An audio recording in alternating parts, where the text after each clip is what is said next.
What's up, everybody? Trey Biddy with HawgSports.com, HAWGsports.com.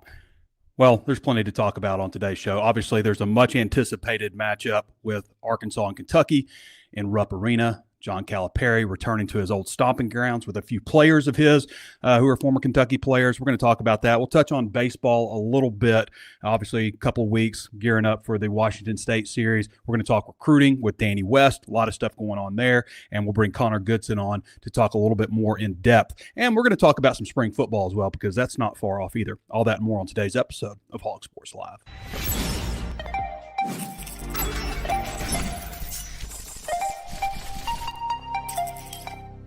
And obviously, you got three kids like yourself who will be going back to. I mean, have you had any conversations with Adu, DJ, and Big Z, or will there be any conversations about, just playing through those emotions a little bit? Yeah, I'll do that today, where the four of us will sit down. But let me just say this. There'll be some emotions now walking into Rupp Arena. There will be. For me, you're not going to erase from my mind what we've done there. And you can't erase history. It's what it was. For them, last year, some of the stuff we did was, and they were all part of it. So, walking in, there'll be emotions. There'll be, things that, I'm going to walk in. Now, we walk in Friday night, so I get to run a little run through in Rupp. We'll be in there Friday night. But, yeah, it's, you can't, I cherish my time there, and so does Ellen and our family. Great friends, lifelong friends they'll be. Now, I want you to understand, even my friends are Kentucky fans. They grew up with Kentucky, and they're going to be Kentucky fans. Now, I hope they have Red Sox on, but that's what it is. And, I look forward to walking in the building and, as an opposing coach, I'm the opposing coach. In my time, I don't remember them ever cheering an opposing coach. So I'm fine. All I know is the fans, they're terrific. They were terrific during our run. They're engaged. And my guess is they're going to be really engaged on Saturday. I would expect them to be very engaged. Will they boo John Calipari? Will they cheer him? I think I'd feel better about it if they booed him. I think I'd feel better. I think that would maybe just kind of solidify things. The worst thing I can imagine after how this basketball season has played out is for Arkansas to go into Rupp Arena and just get run out of the building. That would suck. That would really suck. Considering how much trash talk you get from Kentucky fans and all this kind of stuff, and just how Arkansas has played versus how Kentucky has played. Kentucky coming off of a 78-73 win against Tennessee in Knoxville. Tennessee pretty good, number 8 ranked team in the country. Arkansas didn't have a midweek game, so a little extra time to prepare.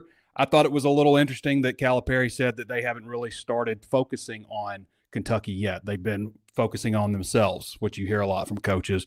That'll start today at practice. They'll start diving in more to Kentucky and everything, and obviously arrive there Friday. An 8 o'clock game.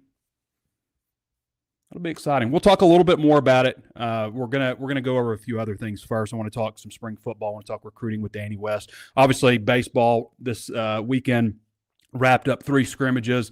You can read a lot more on that from Kevin Bohannon. I'm not going to pretend to be a baseball expert, but we will have Kevin Bohannon on when baseball season gets going, which, again, just a couple of weeks away, February 14th, the 4-game series there. So that's on the horizon. But you can read his full breakdown on everything that happened in the 3 scrimmages, the competition that they have in the outfield at first base, how things are shaping up at pitching, including all the statistics and stuff from the 3 scrimmages that they had over the weekend. Again, we'll have Kevin Bohannon on pretty regularly when baseball season gets going, because that's not my area of expertise or even close to it, and it is his. So we're excited to have Kevin Bohannon on with us. But again, 4-game series starts February 14th, 15th, 16th, and 17th. Hopefully they get 4 in. They might get 3, depending on weather. That's kind of how they handle those things. But that's in Baum-Walker Stadium, February 14th. The first game is at 3 p.m. on Friday, Saturday 2 p.m., Sunday 1 p.m., and then Monday at noon. So New Jersey numbers have come out for the players. Madden Iyamale is number 3. Grayson Wilson is 8. Those are your quarterbacks. A.J. Green listed at running back. There was some discussion that he would play defensive back, but he is listed at running back. Number 20, Cam Settles is number 27. Wide receiver, 2, Courtney Crutchfield. 5, Jacaden Ferguson. 6, Raylan Sharp. 9, Omega Blake. 11, Quentin Murphy. 15, Cam Shanks. And 84, Ismail Cece. So I didn't see Jace Brown on the list. I don't know if that's an oversight or something like that, but I thought he was enrolling, but he's not. He's not on the list. We'll talk to Danny. Maybe he knows more about that. He's coming up here in about 7 minutes or so. Tight ends: Jaden Platt, Jaden Platt's 83, 88 Rohan Jones, 89 Gavin Garrettson. Offensive lineman, 51, Corey Robinson, 52, Caden Kittler, 53, Cash Courtney, 70, Blake Cherry, 71, Shaq McCroy, 74, Marcus Dumerville. Should I read all these? I mean, I haven't even got past the offense. I don't want to just read a list of numbers. You can go to HawgSports, check it out. It's all there with the numbers. What I'd rather get into in a little more depth is my anticipated spring football schedule and anticipated spring football depth chart. Now, the schedule hasn't been released, but based on what we saw last year and kind of the year before, I would expect around March 13th if they do it the same way. That's Thursday, March 13th. Hold 5 practices, Thursday, Friday, Sunday, that first week, and then pick it up, and then go Tuesday, Thursday, and then have spring break. Probably a pro day on that Wednesday, I would expect, but that's how I think it would probably play out. Then you have spring break, and then you have the other 10 practices leading all the way up to, what did I have it? Projected, again, this is not official. I nailed it last year, I believe, but April 19th, the red-white game. The last 2 years it has been at noon. But that's how I think things will probably play out. Last year it was great. We got a lot of access to practices. We had 13 of the 15 practices open and full, so a lot of great coverage for fans. I think that's very important. And people say, when I say I want open practices, they think it's just for me, but it's for you guys. I mean, obviously I like going to practices and covering the team. I like the job I do, but this is really, I think, an opportunity to fans to get a better feel for the game, for the team. So that's how I think things will play out. Expecting morning practices again. Sam Pittman held morning practices last spring. He did that again during fall camp, which would obviously tell you that he liked it. So it requires a little bit of scheduling with classes and stuff, but they got it figured out last year. I personally prefer the morning practices, having more of a normal work day versus practice starting at 3:40, press conferences at 7 o'clock, and then working all night. Prefer it much better in the morning. Depth chart. Just projection. Obviously, Taylon Green, KJ Jackson as your backup, and then kind of Madden Maliava and Grayson Wilson going for that third spot. Blake Boda, also a member of the team on scholarship. Maybe he has something to say about it. He didn't say much last year, but he would be in the equation. Running back, it feels like they're really leaning on Braylon Russell to be a stud and to stay healthy. Because Mike Washington, probably your next guy. As I mentioned, A.J. Green running at running back. Juju Pope still listed at running back. I think that's notable. I think that opens the door to maybe bring in another veteran linebacker, which I think is needed for what they have right now, because they're going to kind of be relying on some younger players also after their 2 starters. So maybe that opens the door. But that's kind of how I think it plays out. Braylon Russell, Mike Washington. I view Rodney Hill just kind of as more of a specialty type of guy. Wide receiver is going to be interesting. I've got currently Omega Blake listed as a starter, averaged 29 yards a catch last year. He had like 10 touchdowns for Charlotte, but also did some good things for South Carolina previously when he was there. Courtney Crutchfield, being the number 43 ranked overall prospect in the country in the class of 2024, you would expect by year 2 he would be ready to make a big contribution. Played behind a lot of veteran, talented receivers at Missouri last year, but he's a guy that you would expect come in and, make his mark as a second-year player. Raylan Sharp and Cam Shanks kind of battling for that inside receiver spot. Both those guys are shorter, 5'9", 5'8". Both were highly productive. Raylan Sharp had 1,500 receiving yards the last 2 years at Fresno State. Cam Shanks had 62 catches last year for UAB. Also a talented punt returner. You'd expect him to get a look there. Tight end. There's a lot of hope in it, tight end. Jaden Platt, you would hope that he emerges as the guy as a redshirt sophomore, actually ranked higher than Luke has. in the class of 2023 at tight end. Will he live up to that? He's played behind some older, talented tight ends, has not had the same production as Has, although Has has been banged up most of his career. Offensive line is wild. I mean, you got to figure out center and tackle spots and then figure out the guards. I kind of did something a little different, just some things I've heard. Danny West has kind of hinted to this too. Fernando Carmona maybe getting a look at center, maybe at one of the guard positions, possibly. But this is anybody's game. With you got Corey Robinson, who played left tackle, started at left tackle for Georgia Tech last year. Bubba Craig, who goes 6'8", 320, the junior college transfer. He's a tackle. Shaq McCroy, 6'8", 365. He's a tackle. Marcus Dumerville played left tackle. I think he started like 3 games for Maryland last year, started his career at LSU, 6'6", 301. He's a tackle. I've actually liked Amarian Harris, even though he's 6'7". I like him better at guard. Kobe Branham's a guy to look at. Keyshawn Blackstock. Caden Kittler would be another guy. Like if Caden Kittler can come in and show that he should be the starting center, transfer from UCF, then maybe you look at Carmona at another spot. But really, you got to figure out who are your best tackles and who's your best option at center, and then go to guards. At least that's how Sam Pittman likes to do it.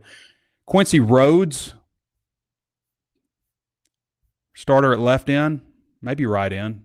He played both, I guess, last year, but kind of you think of him as maybe the understudy to Landon Jackson, who was primarily on the right side. Justice Boone out of Florida, 6'8", 266, former 4-star recruit who played for them last year, wasn't a full-time starter. The interior on the defensive line needs some help. David Oak, Cameron Ball, projected starters. Oak had 62 tackles last year for Abilene Christian, obviously making a big step up. Danny Saili, Ian Gerford. Who's your fifth guy? You got to have a fifth guy. So either somebody has to step up, get out, and bring in another guy because the numbers are right, but they have some work to do, in my opinion, there. Linebacker, Xavier Sori and Steven Dix, 2 experienced guys who started for you the majority of games last year. They're relying on Bradley Shaw to be the guy that they recruited. Wyatt Simmons is a guy that was really highly recruited, wasn't super highly ranked, didn't go to camps and stuff, but you're relying on those guys. So bring in another linebacker, in my opinion. You've also got Tavian Wallace, who was a top recruit in the class.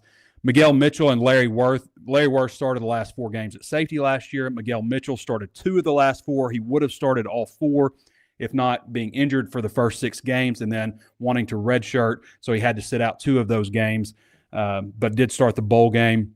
He brought in Caleb Wooden and Quintavious Scandrett at safety. Does one of those guys fit at the nickel spot? How does that work out? I don't see just like, Kenai Walker at cornerback, who started at Oklahoma 8 games last year. Jordan Young, who started 23 games the last 2 years at Cincinnati, began his career at Florida. And Keyshawn Davila, who had, was the number 1 ranked cornerback in junior college last year. Is there an NFL guy? Selman Bridges is a guy that is going to have something to say there. Is there an NFL guy there at cornerback? But I don't think that they did an awful job bringing in. You have to be careful because you say, I think they're in good shape, because people will read into it the wrong way.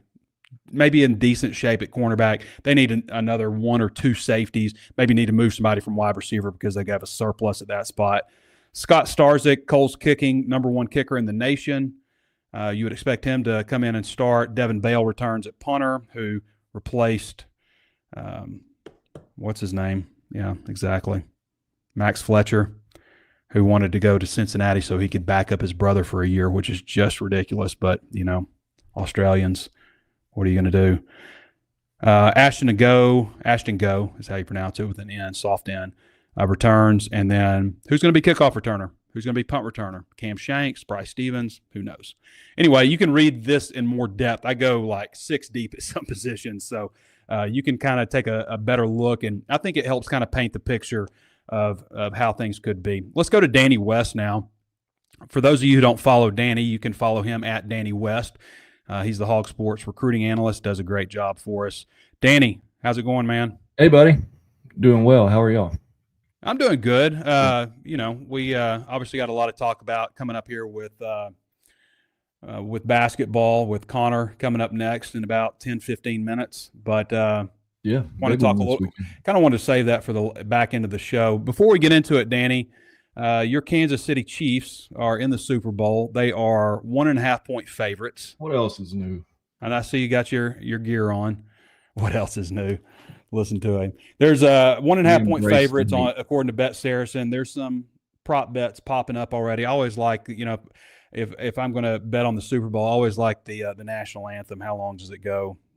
Obviously you got a 50-50 coin toss bet. There's a lot of fun prop bets to do in the Super Bowl, but you can find all those on Bet Saracen. But what do you think about it? 1.5 point favorites in this one.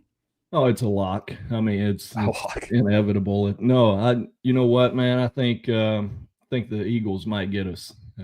But I felt that way about Buffalo too. I mean, it seems like every time you turn around, everybody's out to get us. So what's one more? Well, they're not gonna let your quarterback get hit at all. Who's they now? Yeah, I expect at least 3 roughing the passer calls on Mahomes. Josh Allen gets a lot more of those statistically. We can look it up real quick if you'd like. So, Danny, obviously a lot going on in recruiting. They're kind of filling up this 2026 recruiting class. They're going to have some more visitors come in this weekend, it looks like, also. Yeah, let's talk about the new commitment, R.A. Slocum. This is one that I think has a chance to continue to rise over time in the rankings. I know people probably don't get too excited about, a guy who's an 84 defensive lineman out of Farmersville, Louisiana, Union Parish, 6'3", 309. This is R.A. Slocum. Initially we called him a tight end. I kept looking. We had him at 6'3", 280 at the time, and I'm thinking, man, that's a jumbo tight end. We're going Jason Peters here. What are we doing? But as it turns out, it was Deke Adams involved for Ari, and made pretty quick work of it. He got him on campus and offered him on January 11th, junior day. That was their first, and they just had their second this past weekend. And, of course, as you mentioned there, they plan to have a third this weekend. I got a couple of notable guys coming in this weekend, but R.A. Slocum, that brings it up to 9 for 2026. That's a pretty good start. That's +5 compared to last year at this time. So, that's filling up pretty quick. Also, want to give a shout out to your Sheridan Yellow Jackets there, Trey Biddy. That's right. Third event. I don't think we spoke last week, but congrats to Bradley. 2027 offensive lineman. I don't want to steal your thunder if you've got a lot to talk about homeboy here. But. Well, I mean, I love the video. This is what you would like from an in-state guy. He gets offered 10 days before he commits, waits till he comes up for junior day and commits to Sam Pittman in person. There's a video that his mom shared with us that you can watch. We put it on our YouTube channel. It's on our shorts, I think. But I thought that was a really cool deal. This guy's pretty well developed. I mean, he looks like he's big not a sophomore in high school. Right. I cannot remember a guy from Sheridan being heavily recruited by Arkansas. There's been some guys that have walked on from Sheridan. There have been some guys that have landed at Arkansas State or been recruited to other schools and stuff. But I don't remember a Sheridan guy. Kevin Kelly, obviously head coach at Sheridan, had a lot of guys recruited from PA to the Razorbacks and other places, but the first Sheridan guy. Am I wrong on that, Danny? You've been covering this for a long time, but I don't remember Arkansas really pursuing anybody from Sheridan. Had a walk-on a couple years ago. What's my man's name? Linebacker. Yeah, the linebacker. Was it Jackson?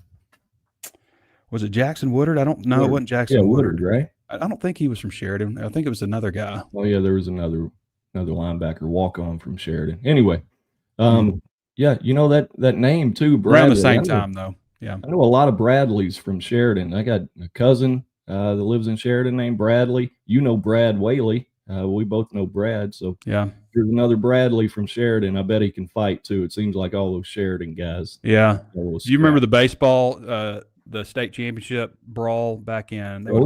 Yeah. That would have been 1999, maybe. About it. Yeah. I think it was against Mountain Home. Oh, that I couldn't tell you that. I can't remember who it was, but whoever it was won the game. They won the game and Sheridan won the fight. There you go. That's all that matters. But, you brought up the commitment there, how he did it. Kind of reminds you a little bit of Marcus Wimberly, unfortunately. Nothing against Marcus, but he did the same thing, got up in front of everybody. Damn, Danny. What are you trying to do here? Hey, I got flashbacks of this type of stuff. It's a little bit PTSD at some point. There's not a great record. You talked about this a while for the guy that commits first in a class. It seems like the most vocal leader of the class at this point for the last 4 or 5 years ends up, going by the wayside. So it's hard to get too excited, especially for a 2027. I don't want to discredit the kid's commitment at all. I sound like I am.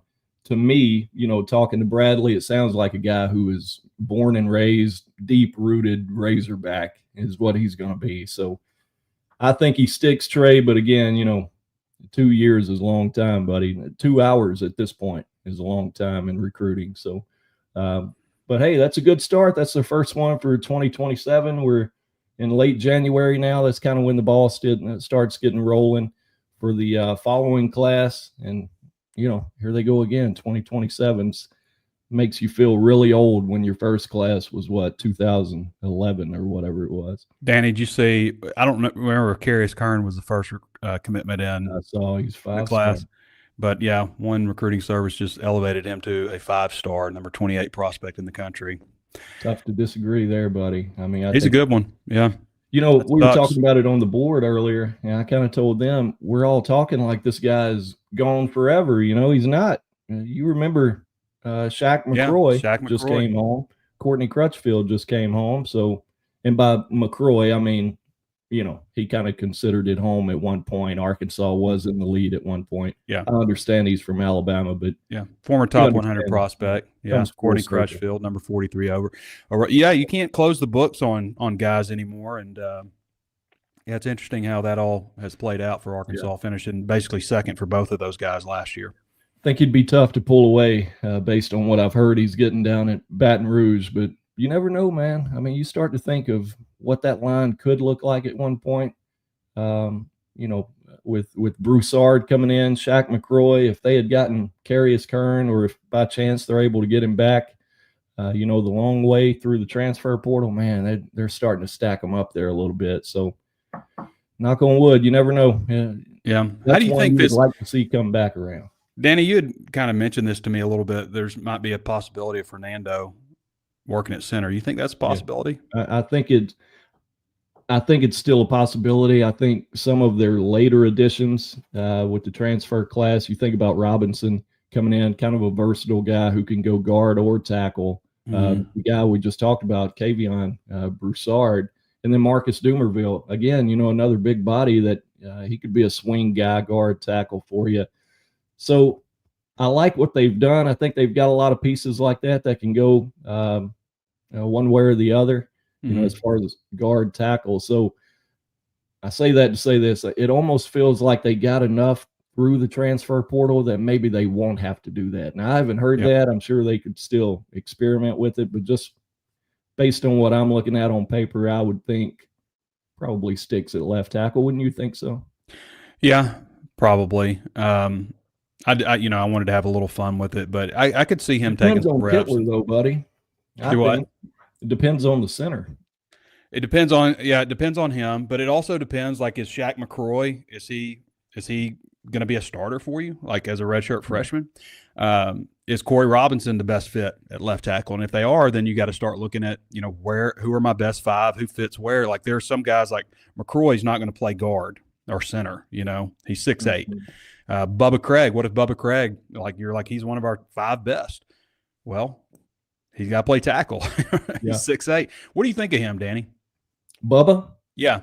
You think he's got a shot? I think he does. Arkansas has a crap record of bringing in junior college offensive It's been bad. It's been a bad record. Hopefully that changes. But, I talked to Bubba right before he signed and made it official and moved in and everything. But, the most interesting thing about these JUCO guys right now is, are they going to get that extra eligibility that they're all hoping for? When I talked to Bubba, he told me, my understanding is my clock has restarted and I get my redshirt year back. So if that's the case, that changes everything for some of these guys. He could get 5. He could get 5 years. I thought he just had 4. They're talking about just completely resetting the JUCO clock and getting rid of it. So regardless of however long you spend at JUCO, that doesn't matter. It's basically turning it into a prep school. So, man, I would look at JUCO if I was a lineman and felt like I needed some development. I would look at JUCO. I mean, you don't lose any eligibility, man. And versus going to like a smaller school. You know, if my dream is to play big time college football and like I'm not quite getting recruited on that level, I would look at junior college. I really would. I would too. No loss of eligibility, and you get to keep your red shirt. That would be nice. So I think we're all kind of waiting to see if that's actually going to be the case, for these guys. I don't think there's been an official ruling either way. So we'll I thought find they out. had. I thought junior college had the ability to come back. I thought they had. Maybe I don't know. Maybe they're not. Yeah, but good. maybe they were. Maybe that was just expected. Anyway, anything else to add, Danny? We're going to bring Connor in.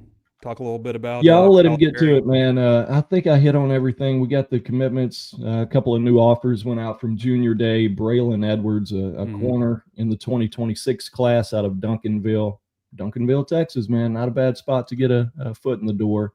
And then Trey Stewart, right inside the state again, 2027, kicking off again, athlete running back out of Little Rock Central. That's another school that you'd like to see get going again. So Yeah. Trey Stewart's got a Missouri offer early, kind of beat Arkansas to the punch. We'll see if that hurts him, but you don't like that. That's about all I got. All right, brother. Appreciate you. Yeah, we'll see you. All right, everybody. That's Danny West. Again, follow Danny at Danny West 24/7 on X, HawgSports recruiting analyst. Most of his content is VIP, so you need a VIP subscription. HawgSports is 30% off right now. That breaks down to $627 a month. It's billed at just $75.18 for the entire year. It's a $44.22 discount. HAWGsports.com. Come get all the insider Razorback coverage that you can handle at HawgSports. VIP message board, great discussion there. Crystal ball features, just a ton of great content. We like to think we do it better than anybody else. The numbers seem to reflect that. So come check us out. Find out what you've been missing. And you can also read Connor Goodson's content. Connor, how you doing, brother? What's up, Trey? Not too much to complain about aside from Arkansas athletics. How about yourself? I'm doing Arkansas. I'm doing fine. Thanks for asking. I am interested. It's all right. Yeah, I can straighten it now. Yeah, well, I had to play college football. I had to expedite, but so I sliced this for those who get sick. I was opening a can of refried beans for my daughter. We were having taco night, and I went in to scoop it out, and I mean just right around my knuckle, just a circle, and it was like, yeah. It was nasty. That was my in. I'm going to do what everyone here came to hear about is so we could talk about our dynasty, our online dynasty. Yeah. I mean, so last year I beat you 58-7, I think. 58-10. I got double digits. 58-10. It's not sell everyone short. I put up a little bit of a fight and then got my revenge this year. So got your revenge.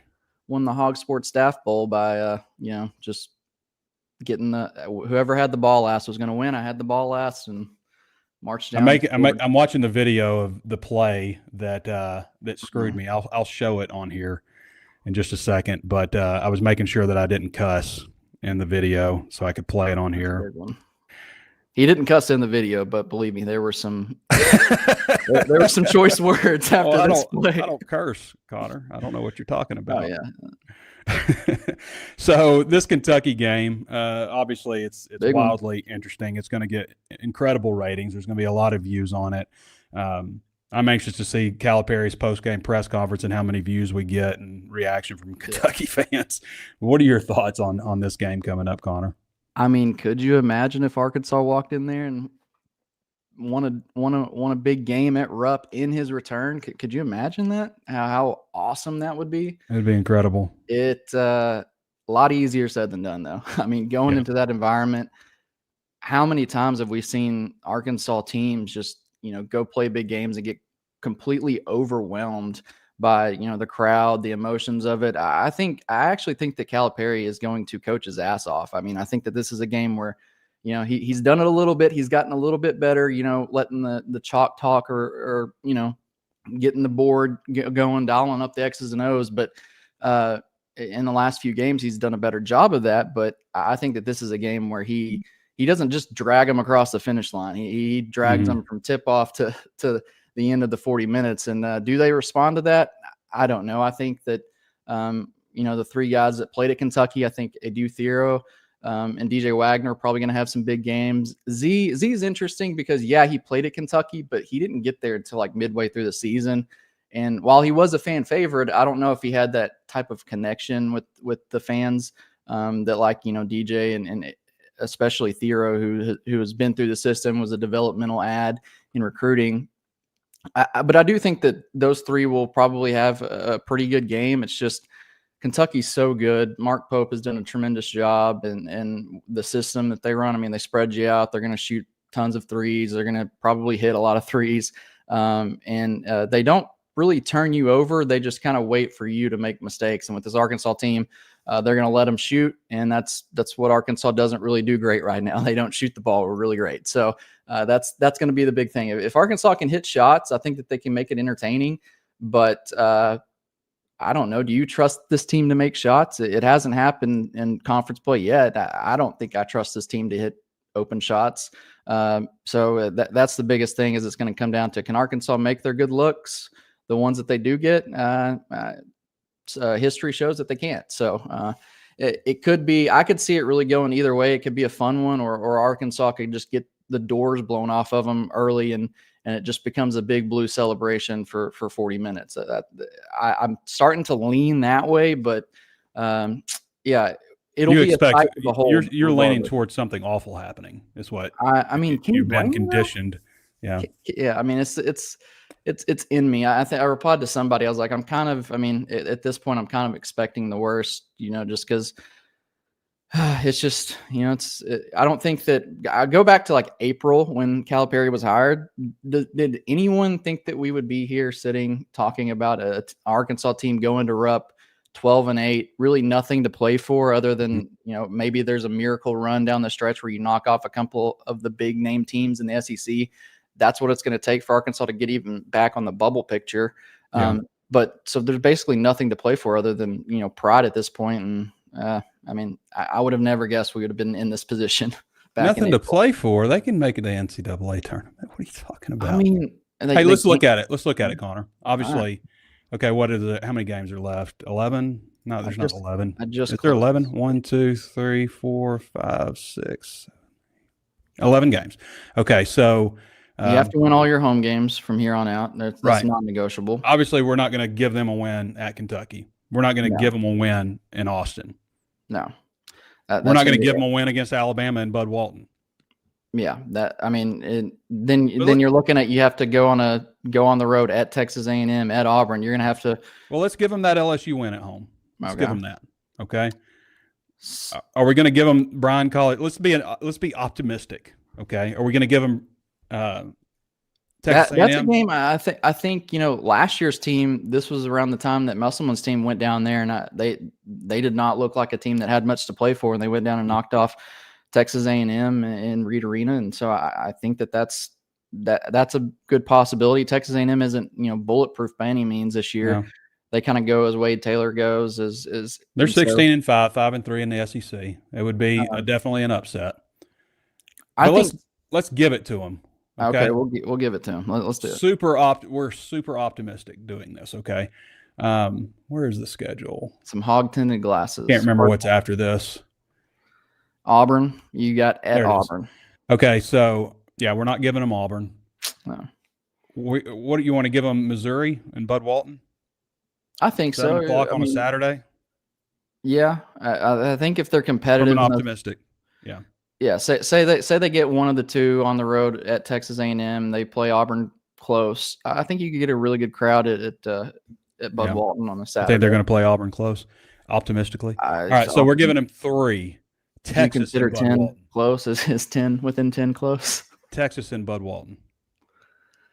Let's see. Maybe they get the Tremont Mark revenge game is earlier when they come to Austin. So we'll say that they pull out a sneaky good win over We're Texas. being really optimistic now. That's all right. We're going to give them South Carolina in Columbia. Okay, we'll give them that one. South Carolina's like 0-8. Vanderbilt and Nashville, always kind of a weird one. I want to give them an L there just because I feel like we've been ridiculously optimistic. You're going to give them a W? I mean, Vanderbilt's been playing good. We'll say, just because I'm being very optimistic again, we'll give it to him. All right. We'll say they end the season on a 3-game win streak. Okay. Or South 4. Carolina, Vanderbilt, and Mississippi State. That gets them to 6 wins. They already have 1, so that gets them to 7. The magic number, everybody keeps saying, is 7-11 in SEC play. That would also be a strong finish. That would mean they won 6 of their last 11 and the toughest conference in the country. Do they get in? I think that gets them on the bubble. I think that they're one of the teams that you talk about for that's first 4 in, first 4 out, that kind of thing. Might be going to the first 4 tournament. I mean, those are some strong wins, but it's just they didn't really do themselves any favors in the non-conference, and some people on the committee probably hold them back for that or count that against them. I think you got to win, make some noise in the SEC tournament at that point to really, solidify your standing as an actual, hey, we're a tournament team, we can do some damage. Do you want to do this realistic now? Kentucky lost, Texas lost, Alabama lost, LSU maybe. They played LSU. At Texas A&M lost, Auburn lost, Missouri probably a loss, Texas probably a loss in Bud Walton, South Carolina maybe a win there. South Carolina does not. I mean, they've played teams tough at South Carolina, but they're just not that great. Vanderbilt loss, Mississippi State win. That's 3. It's 4 wins in the SEC. Yeah, optimistically, I'm looking at. I've been realistically looking at 4, since this. I mean, it's just. I mean, they're playing with house money, kind of. So they really have nothing to lose. I mean, they're already kind of being written off right now. So why not go to Lexington and just, shock the world? Everyone's going to be watching. Why not just go play out of your mind, play loose? That's the thing that this team. That's so easy. Just go play loose, guys. Oh, that's why haven't we done that? Yeah, I mean, that's kind of coach speak on my part, but it's just got nothing to lose. But you look at a guy like Nelly Davis, he does not look like a guy that's played loose all season. He looks like he's living and dying. That's because he's not good. He's not a good basketball player. Like, I don't know what's happened from FAU to now, but like he was a good basketball player. And it's like he looks slow and unathletic to me, and he can't shoot. Yeah. What are the other qualities that he has? He moves well without the basketball. Yeah, he's in positions to make plays at the defensive end. I mean, he does look slow. He does look, the game moves a little bit too fast for him. But I think it just goes back to his confidence level. It's just he looks like a guy that's just not. He doesn't know, like he is not comfortable doing what they're asking him to do. And the shot, I saw a funny. I can't remember if it was a post on our message boards or if it was a tweet or something. But someone said Arkansas should file a class action lawsuit on that NOAA shooting system and get their money back and then some for what it's done. Because I mean, if you remember the promo video that they were talking about had Brad Calipari saying, "Yeah, when Nelly Davis came in here, he had one of the more flat shots, so we wanted to get that arc up and flatten it out again." Yeah, it's that has completely backfired because I like what they've been doing. They kind of, when Boogie Flame went down, they moved DJ into Boogie's role where he was kind of, running things, initiating the offense.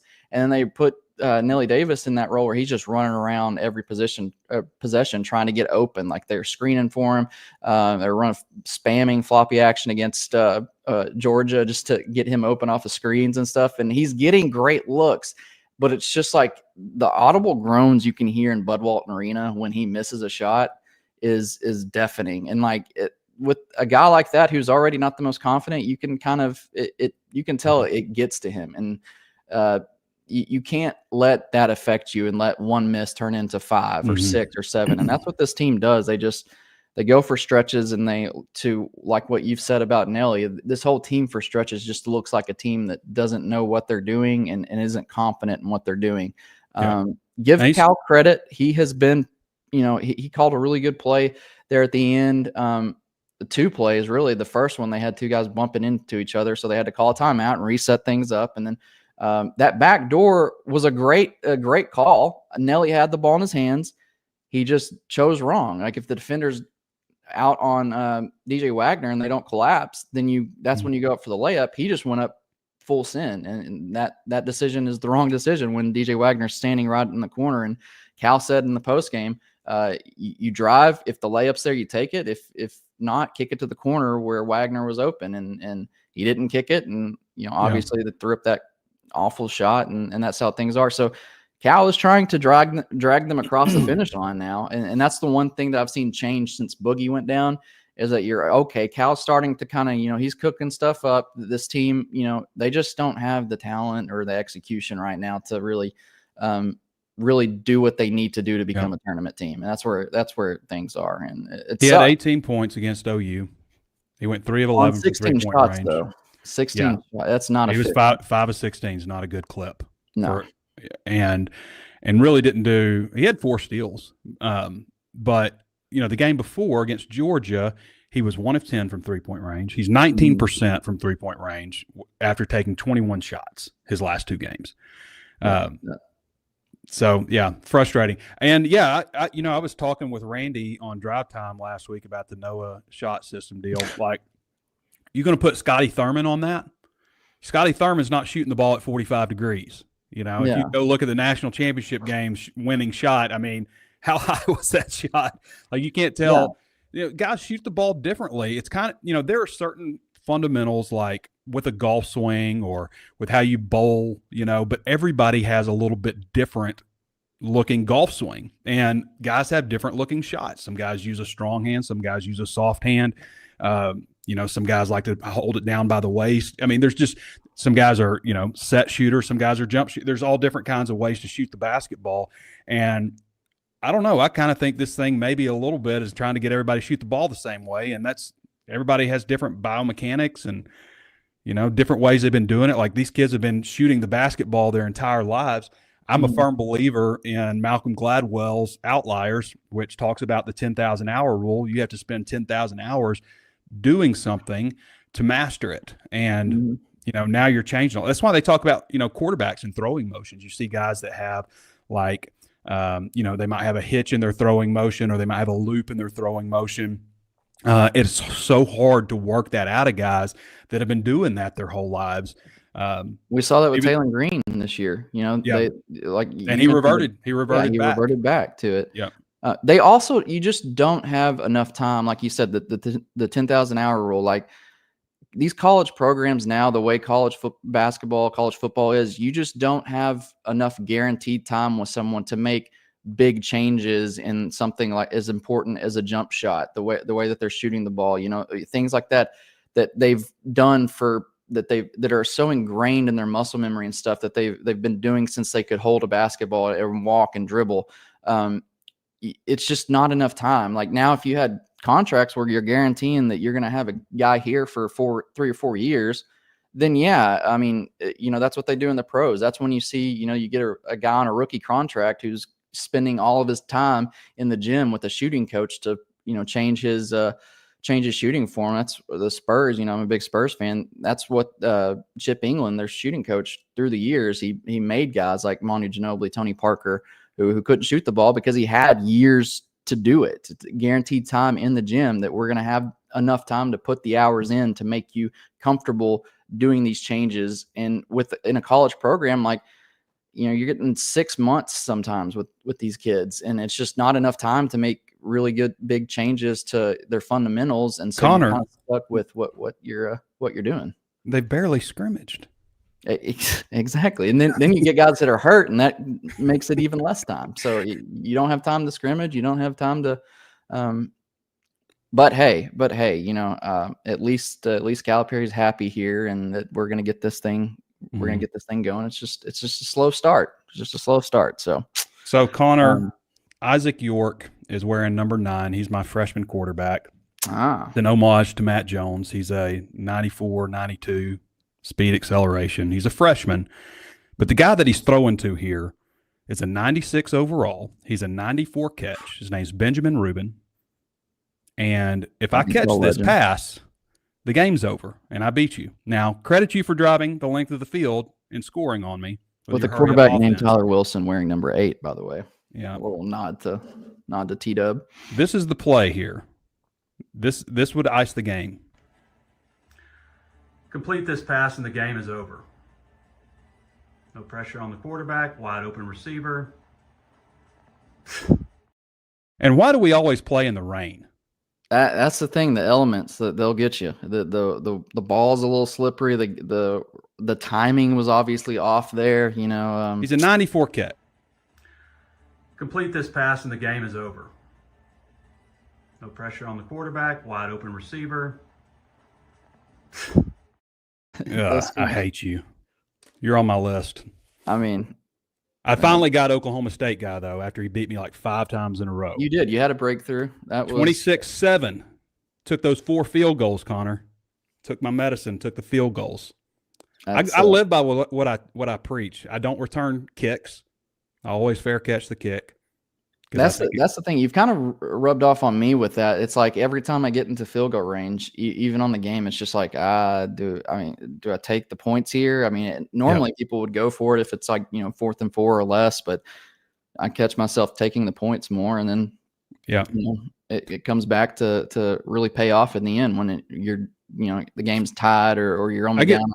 I get frustrated when people are trying to decide the score of a game when it's too early, like based on analytics. Like, okay, I got to go for 2 here because the analytics say 2, and then you end up in a situation later when you don't get it, and then you might only be up by 3 points instead of 4 points later in the game. You don't know what's going to happen with that much time left. So I get frustrated when people are trying to do that, like in the third quarter. So I always take my points until it becomes a situation where, okay, possessions. By the way, Miami, Jay Flanagan, who's been with us for a long time. I play my game with him. My last time to touch the ball was with 18 seconds left in the third quarter. New addition to the list. Yeah, I can't remember if he's on the list now. He possessed the ball for 5 minutes straight, and I think he kicked a field goal to win it. Kicked a field goal against me to win it, which was very frustrating when, I was. You got to do what you got to do to win, and our league is it's hard to win sometimes. It's very competitive. I play Wisconsin today, I'm on his list because I've beaten him badly each time we've played. But I think 3 times have just wiped the floor with him. So I'm on his list, but I play him today. If I beat him and beat Washington, I should secure my spot in the college football playoff. I should be able to do it even if I lose one of those, but I'll definitely be in there. I think I'm ranked number 5 right now, but I don't know. It's all about the path that you get wherever the computer, if you make the playoffs, it's all about where the computer decides to send you that first game to, the less users you have to go through usually. Yeah. I'm playing him at 4 today because I always try to schedule it, before 5 o'clock because, radio, my wife, family, and hates it. You going to go play your stupid game now? Yeah. Man, she hates it. I mean, are there a lot of other 47-year-olds playing video games? I'm sure there are. I know, like, Connor plays. How old are you, Connor? 32? 31. Just turned 31. So, yeah.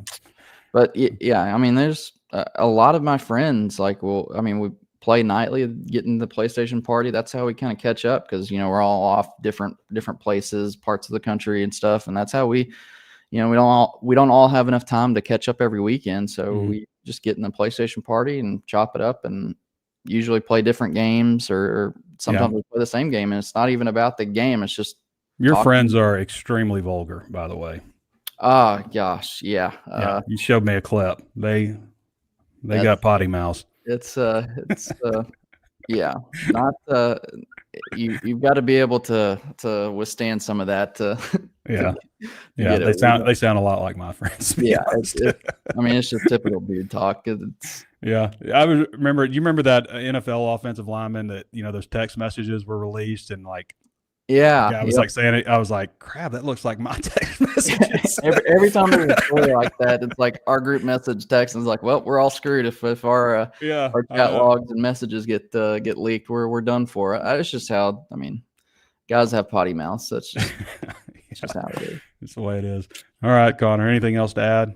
I hope we play again next year. I hope I meet you in the playoffs. That's what I want. That would be cool. Imagine a Arkansas North Carolina championship game. That you know what's wild about our league too? So Miami beat me. I think it was 31-28, something like that.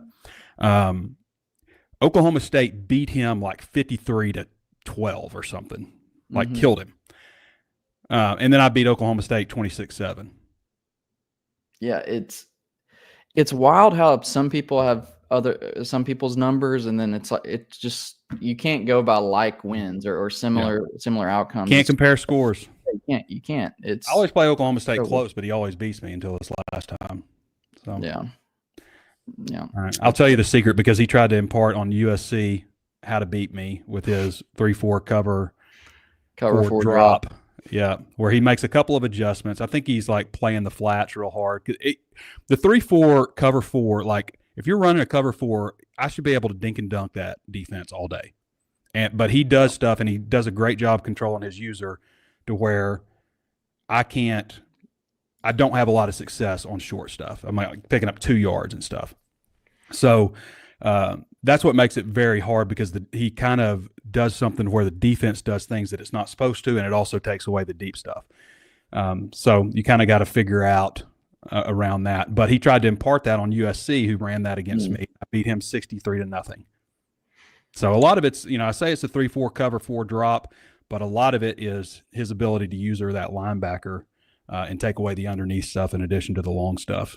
So yeah, that's the thing that I got to get better at is usering defenders, because it's just that's a which game USC Channing, congratulations, beat 2-game win streak, beat Miami, beat Washington and Miami, 2 teams that shared the 91 national championship. Shout out Channing. He's played people tough a lot. Yeah, he's played me like I've beaten the dog out of him, or I've beaten him, by score. But we always play in the rain, just like you and I. I play in the rain more than anybody. It's like every game I just expect to play in the rain and to return the opening kickoff. It's just how it is.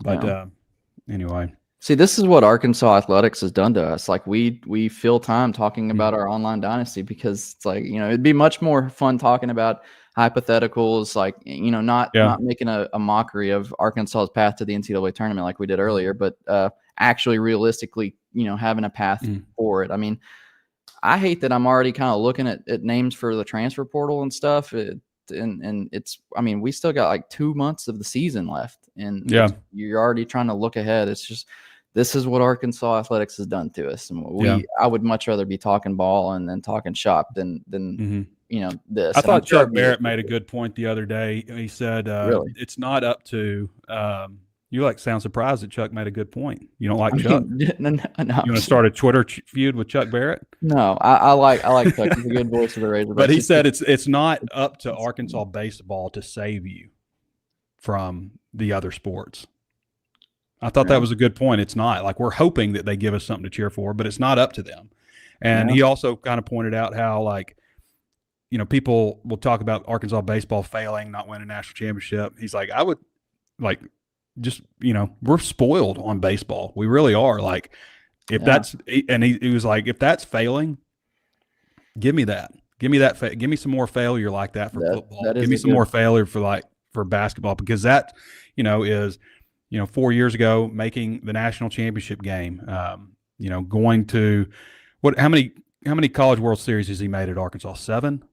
That's something like that, 7 or 8 or something. It's enough to be like, it's one of the best records and in that time span. Just hasn't won it all, and it's frustrating that Vitello won it last year, his understudy in a way. Yeah, but he'll get his. He'll get one. I've always said, you keep knocking at the door, keep knocking. Eventually, you're going to get through. But baseball's tougher than anything because until last year, the best team usually doesn't win. It's a long streak until last year when Tennessee won it. They were the favorite, I guess. But it's a lot like basketball. You have to get hot at the right time, and it's all matchup based. Like if you get a poor draw in the regional, super regional, that can dictate whether you go to Omaha. And then when you get to Omaha, it's all about whether you get the ideal path to it, and are you still hot at that right time? And then there's a lot of context and nuance, and yeah, it is disappointing getting to Omaha, not getting any further. It would be disappointing making it to, if Calipari just makes it to the Sweet 16 like 6 years in a row or something, like, yeah, that would get disappointing if he didn't make it any further. But at the end of the day, when you zoom out, it's still really a really good accomplishment, and like that should be celebrated. But there is some context that other teams are probably having success at a bigger level, and their highs are a little bit higher than the Sweet 16. And watching Tony Vitello take Tennessee to the championship, that probably rubs a little salt in Arkansas fans' wounds a little bit, because he was kind of pegged by, I know, a lot of people as like the next man up when Dave does end up hanging it up, whenever that may be, and for him to do that and then get one before Dave, that just probably, I think that fueled a little bit of the fire from his detractors, especially after their early exit. But yeah, I agree that it's not up to baseball to save them, but it sucks when it feels like, it's just this everyone's expectations and then the results and then the expectation, and it's a roller coaster, and it's hard to find hope in that for fans, and I sympathize with that.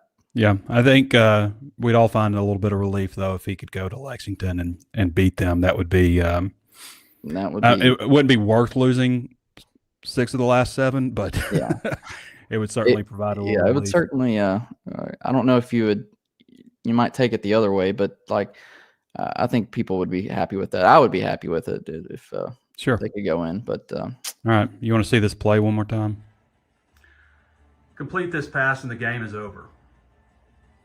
No pressure on the quarterback, wide open receiver. Jeez. Unreal. I wish I would have saved that immaculate drive right after that play to go down and win the game with 7 seconds left. All right, Connor. Appreciate you, man. Looking forward to the coverage from Kentucky game and everything leading up to it. Sounds good. Good luck in your game, and hopefully we meet again later this season in the playoffs. I hope so. All right, brother. Talk to you later. All right, everybody. That's Connor Goodson. Follow Connor at Connor Goodson. Just at Connor Goodson, CONNOR Goodson. Sometimes we call him Connor Goods because he brings the goods with basketball. All right, everybody. Appreciate you joining me. Big game coming up against Kentucky and Lexington. Recruiting going on this weekend with some visitors coming in.